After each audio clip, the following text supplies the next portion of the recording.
something that came up during the discussion group that you think is important to mention, or nothing specific? Did it matter when we give something? We need a mother? No. Is it matter? Oh, it doesn't when matter. We give, doesn't matter. When we give something, to give it to someone that needs it more. Or most.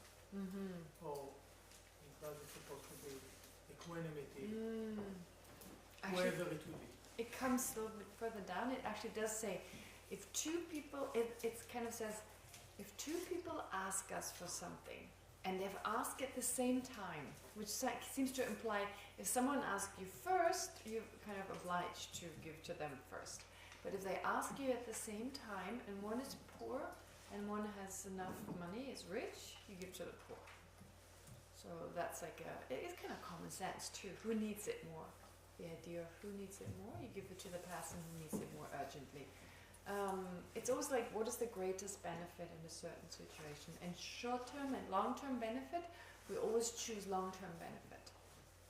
If both, and this will also come, then of course both would be best, short-term and long-term. But the greatest benefit too. So for someone who needs it more, the benefit will be greater than for someone who needs it less, I guess. Yeah. And then we sometimes make wrong decisions. That's also okay. Yeah. Okay. Anyway, so yes. A question came up in our group. Yeah. Generosity is a quality, is a virtue, right? Yeah. Okay. So we imagine it solved my problem. So the question is if this way of thinking is correct. It's like we have this state of mind which is positive, definitely, the wish to give. Yeah. And then I choose how or who to give it and with what state of mind.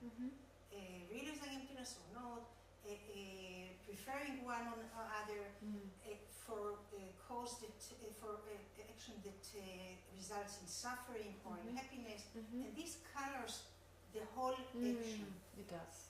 Yeah, all these are factors to be considered. I can give it to a negative purpose. I can give it a positive purpose. I can give it with my obscured mind, or a Buddha it will be a pure action. So it depends what I do with this state of mind of giving.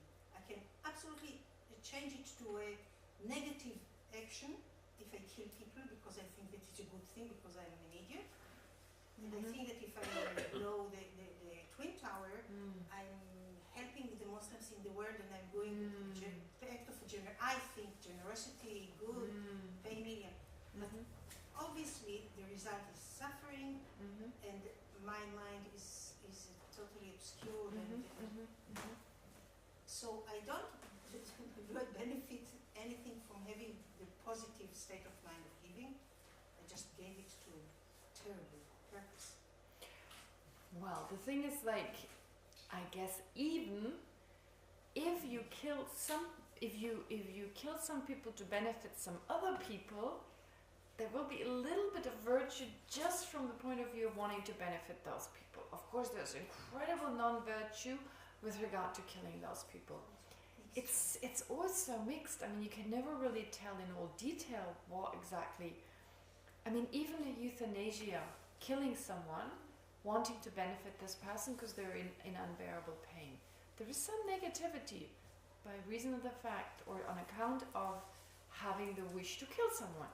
That in itself is negative, but then it's very much colored by compassion, because you really want to benefit that person. So there's like even the Buddha, when he killed those merchants, this one person in order to save, not the Buddha, but one of his former incarnations as a bodhisattva. So he killed one person in order to save others. There's always some negativity there, however strong the positive. So it's like a mixture of things, and I guess that's why we look at it from so many different angles, to benefit most people, not to engage in harmful actions, actually, not to kill someone in order to benefit others. I mean, we're not benefiting those people anyway, really.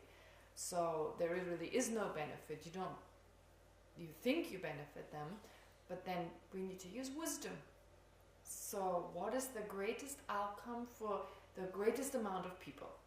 If I can help more people, then by all means. But without sacrificing the happiness of others, that's not what I mean. So it's basically kind of like a common sense in a way. I mean, it's difficult to find really what that means, but to give not something that is harmful, to give indiscriminately. So I'm not saying to give like porn material or give pictures of my children to a pedophile. I mean, no, not like that kind of giving. Also, when we say we should not discriminate against people of, you know, like a pedophile or a serial killer or whatever, not to assist them in their habits, in their behavior, but when they need help, when they need, you know, to be benefited, to still benefit them. Yeah. So it's still the same question. The state of mind, the wish to give, is called generosity. Yes. The action, let's say that it's negative. If I do with this, but wait, the wish to give. I mean, it's a wish to give, but to benefit. Okay, that's what I said. Yeah. So the wish to give, not. I mean, the wish to give weapons to, like, if I'm a weapons sale person and I want to give some for free. No. Out of the wish, it's a mind that wishes to give. I mean, that's how it's described, but implied in that. So the definition in the scriptures, at least in the Abhidhamma-Saryanamkara, in some of the commentaries, it comes up. And there's not much explanation on what it refers to. It's only just saying it's the wish to give. That's it. And then implied in that you wish to, for the benefit, right? For the benefit of, to benefit sentient beings.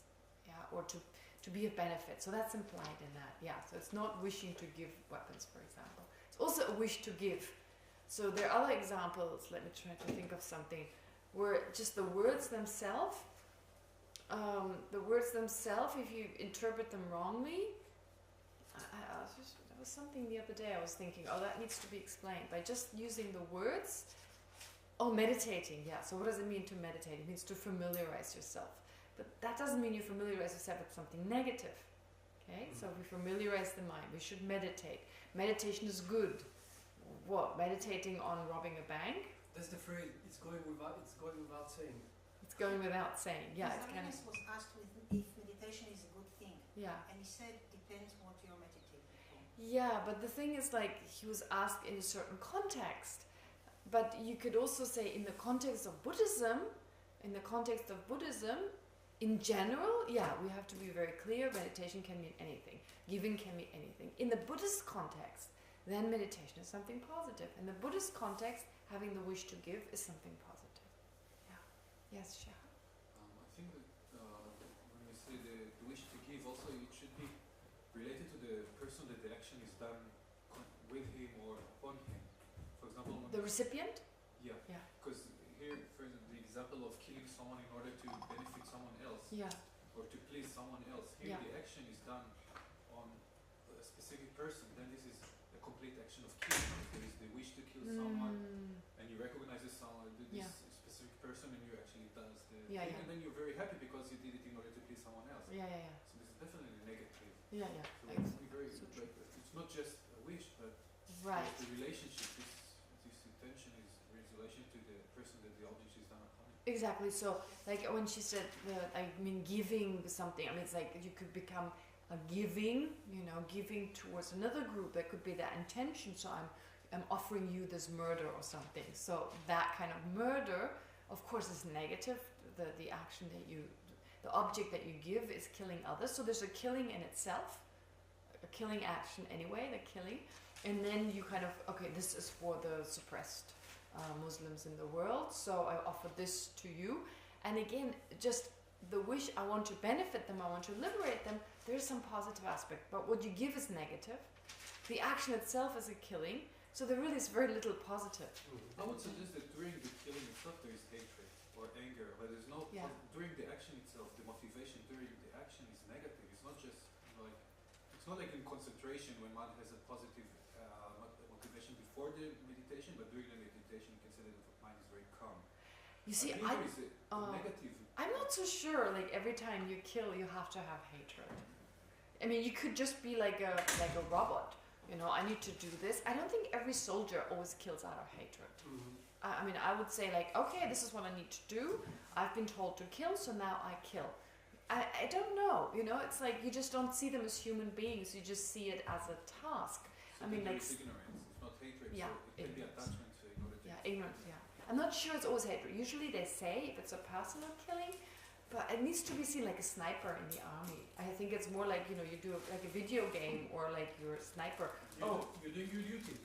Yeah, it feels a bit like It can that. be fear, Well, fear, exactly, fear, absolutely. You save your friends. Yeah. I think there is a Clint Eastwood movie about a sniper. Yeah. And he's always instructed to kill people who come to kill Other people. American soldiers. So he kills them before they kill. Before they kill, yeah. So it's really hard to say whether it's really hatred.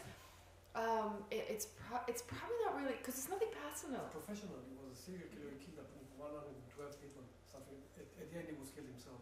Yeah. By an American. Okay.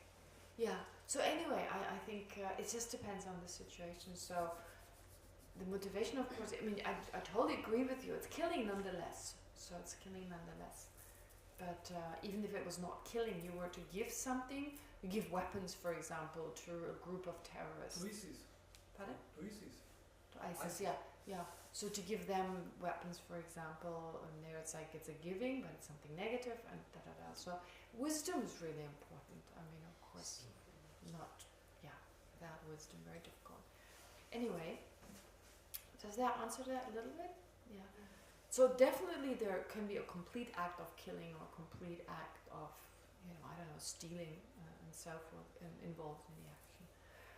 Okay. But anyway, returning to the recipients of giving, we said there's a whole list of people.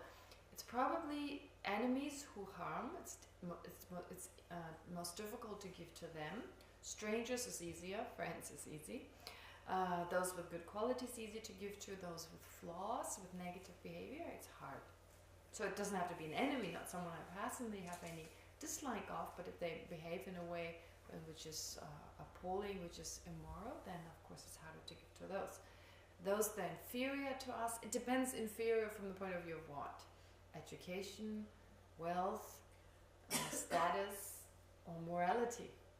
Again, it could also be inferior, like someone not behaving in a moral way. Then the rich and the happy, it's harder to give to them. The rich and happy. Depends. Rich and happy doesn't mean rich and greedy. Then the miserable and destitute is definitely, the word destitute right away. Oh, that seems easier. Okay. All right. Anyway, miserable, of course, too, not just destitute. Okay. So then the motivation to give, what kind of motivation is required? What kind of motivation must be eliminated? So again, motivation is very important. So then from the Compendium of the Perfections, this text is cited a lot in the Namyo Chemo. It's by Aryasura, or the Tibetans would say Ashvagosha. So they say it's the same person, Aryasura. It's different, they have different names in Tibetan, but Aryasura or Ashvagosha, so he was basically a disciple of Ayadeva, Nagarjuna's disciple Ayadeva, and he wrote this text called Compendium of the Perfections, and that's cited a lot. So the motivation must have 3 attributes. First of all, again, and this is like I said, they overlap. They're just mentioning slightly different things. Sometimes they repeat themselves, these ideas, or they're repetitive as compared to what we said earlier. But it's just like a slightly different angle again. So focus on the purpose of the parameter of generosity should be one's own enlightenment. That's similar to what we mentioned when we spoke of the supremacies. Focus on the things to be given. Things have already belonged to sentient beings. So they receive what was given to us in trust. Again, same idea. Focus on the recipient. The idea that this person is very kind to enable us to be generous. Okay, so usually we feel like they should think we are kind. But as with the person, like an obnoxious person, a person who causes us problems, when we practice patience, to see this person as a kind person. Also with the object, the recipient of our generosity, we should perceive this person as very kind. That's not stressed as much as with the person who's the recipient of our patience. Yeah, so really, there's a sense like, now they should be grateful. It's not so much like that with the patients, because it may not be obvious to them that we're patient with them. I mean, if we tell them we're patient with them, they probably get more angry. So being patient with them, it's not as obvious what we've done. With generosity, I think there can be a strong sense, all right, now they're in my debt, right? I mean, they owe me. Okay? So actually, we should see it the other way around. They're so kind. They're so kind to me that they gave me the possibility. So I think that's beautiful. It's a strong antidote against feeling arrogant or like I've done something great and Pride. Pardon? Pride. Pride, exactly. Yeah, pride. But not just that. Also feeling superior to someone. But like I've helped you. You're owing me. Okay. So those three. So focus on the purpose and enlightenment, focus on the things to be given, that which is already for sentient beings something beneficial, and lastly, that's new, focus on the recipient, to think that they're very kind to give us the opportunity to practice, right? Okay. So then also powerful recipients, that's also mentioned. Yeah. What was the second? First was focus on enlightenment. The second was focus on the things that we give, so things that are beneficial and that already belong to sentient beings, because we should always have in the back of our mind, I mean, this is stressed again and again, it's almost like you don't even mention that you've already offered. That's already implied in the sense, of course, you've already offered it all to sentient beings. And when you then offer it to sentient beings, is really just giving back what has been given to you, what has been entrusted to you. And the focus on the recipient, and then then also it speaks of in that context it mentions other recipients, powerful recipients. To make an offering to a Buddha or a Bodhisattva is seen as very powerful, but again we should not hope for any reward. Of course, it's not like I choose this person because that's better for me, but just being aware of that fact that it's very powerful. And to not miss the opportunity, and of course to wish that this merit becomes beneficial to all sentient beings. If we want to accumulate more merit, to be able to transform our mind faster, to be of benefit to others, then that's totally acceptable to wish for that, because it's really just for others. You wish it to be beneficial to others. So powerful recipients are the Buddhas, Bodhisattvas, one's parents. That was reminding me of something. So actually, if we give to an ordinary person or we give to our parents, there is a lot more merit. And I think in the 21st century, there's a weird tradition that you don't necessarily, I don't know, in Israel it may be difficult, but in Germany, it's almost shameful when parents receive money from their children. So like, of course, parents, they support their children, oftentimes until the age of, I don't know, I mean, they're really adult, they have a job, and still they get money from their parents. They could actually support themselves. That's seen as acceptable. But it's not seen as acceptable that children give money to their parents. So not only do they not want to, but often parents find it difficult to accept that. Now, of course, if someone practices generosity, that can also be difficult to receive things. It's also not that easy. We also need to learn to accept things. To accept praise may be difficult. You know, it's like, ugh. Yeah, I can praise other people, but when people praise me, it's like, ooh, I want to disappear or something. So again, I mean, that's also a sense of like, yeah, let them praise you. It's okay. If they want to practice generosity, that's okay. But also as parent, if our children want to give us something, or as children giving our parents, is that something in Israel that it's shameful for children? Depends. I'm just waiting for that moment. to be. I have a signed contract with my son. Yeah. It's signed only by one person, which is me. Yeah. That after he earns a certain amount of money, which is like 15,000 shekel a month, he should give me 10%. But it's signed only by me. Who knows what happens? Yes. Yeah. So I mean. I think that there are some Pardon? Bias? Yeah. Yes. Yes, it is shame in Israel. Parents, it's my experience, and not personal experience, but it's my experience. Parents usually say, God forbid we reach the state in which we need the help of our children. It says one mother can raise 10 children, but 10 children cannot raise one mother, cannot support one mother. It was the attitude. And one of the teachers, I can't remember me, told me once that it's a good idea to get used at a young age, relatively young age, to accept help, because it's difficult when you're old. So to create a habit to say yes when someone offers help, accept it. Lamas are great with that. You know, like lamas, they often have attendance, but they don't make a big deal out of it. They don't always say thank you, because also that's weird. If you help someone and always say thank you, you kind of feel a little awkward. If they kind of take it for granted in a rude way, that doesn't happen. They're very attentive, you know, like they don't abuse the help. I think they're very they're very skillful. They're used since they were quite little to have people who attend to them, but they never abuse it, and they never feel uncomfortable about it. Yes? I think that to not accept help, it's the both side of ego. Yeah, you're right. Like we don't want to give because like this is mine. Yeah. And we don't want to get because what? Something I don't have anything or and it's the same the both side of ego. And when you see Lama and I saw Gaucho Rinpoche when he was in Israel with two assistants, and it's like family, like no, he give them and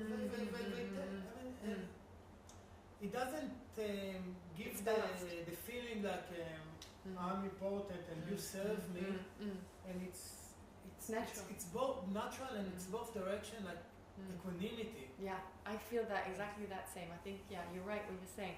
So you're not too, this thing of being too proud to accept help, right? I know what that means. So I mean, I personally, I also find that helpful. I mean, if someone like, oh, wait a minute, I can do that myself. I mean, I feel like it's difficult. So actually, this should also be included here to allow other people to help you. You know, to watch our own mind. Well, is this pride now? Is this you don't want to bother someone and don't waste their time? That's different, right? But also be able to accept help. But to think of our parents, if our parents still alive, and if you see they struggle, maybe anonymously put some money in their account. If they really find it difficult to accept help from you, just anonymously give it to them, right?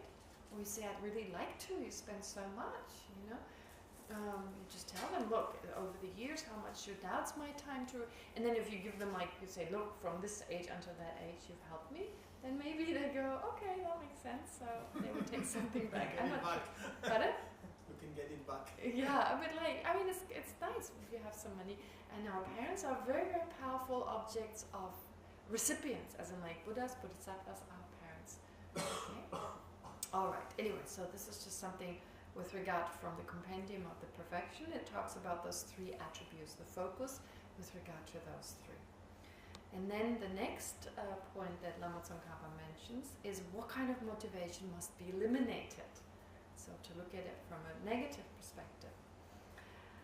Here it mentions a motivation which is actually a wrong view, which is believing in the supremacy of a bad view. It's not just a bad view, it's believing that this bad view is supreme. So implied in that is the bad view in general, right? We talk about, do you remember these wrong views? For example, the wrong view, this is, for example, that there's no result from giving. Giving has no result. And believing that such a view is supreme. Okay? So it's implied in that kind of wrong motivation is that you hold that view and on top of it you think it's supreme. Or that generosity includes practices that are deliberately harmful. Again, this is what we just discussed. Generosity does not refer to a harmful giving. Or merely by practicing generosity one can become liberated or enlightened. Of course, that's not enough. Just being generous is not sufficient. Okay, so there's a lot more to be done. It is one of the causes and an important cause, nonetheless not sufficient. Okay. And then that's one motivation of not holding wrong views or not being influenced by wrong views and not believing in the supremacy of those wrong views. Then a motivation that is arrogant. Okay? So to look down on someone, to look down on a beggar, or feeling arrogant, feeling full of yourself, feeling superior to the recipient. We mentioned that before. Very important to actually, in order to counteract that, to feel the recipient is very kind, to allow me to practice generosity with them. Okay, that's another aspect. So this motivation of arrogance should be avoided. So a motivation for support, it says here, motivation for support in the sense that one does not wish anything back. So one should not have a motivation that wishes for some kind of support, in the sense that, a motivation for the support, means in particular the giver. The support here refers to the giver. So of course all these motivations are for the giver, but here in particular it says the motivation should not want to be famous. So it's described as the motivation for the giver or for the support. It basically means that one doesn't expect fame, praise, or good reputation when one gives. Okay? Then the motivation of discouragement. One should not be discouraged. So one should not have the motivation like you give but you feel discouraged, like, oh, I can't really do this. This should not be like, oh, I can't really do this properly, I'm not qualified. Even though you give, but there's discouragement kind of coming in. There should be a determination, a sense of self-confidence. Then a motivation which turns your back on someone.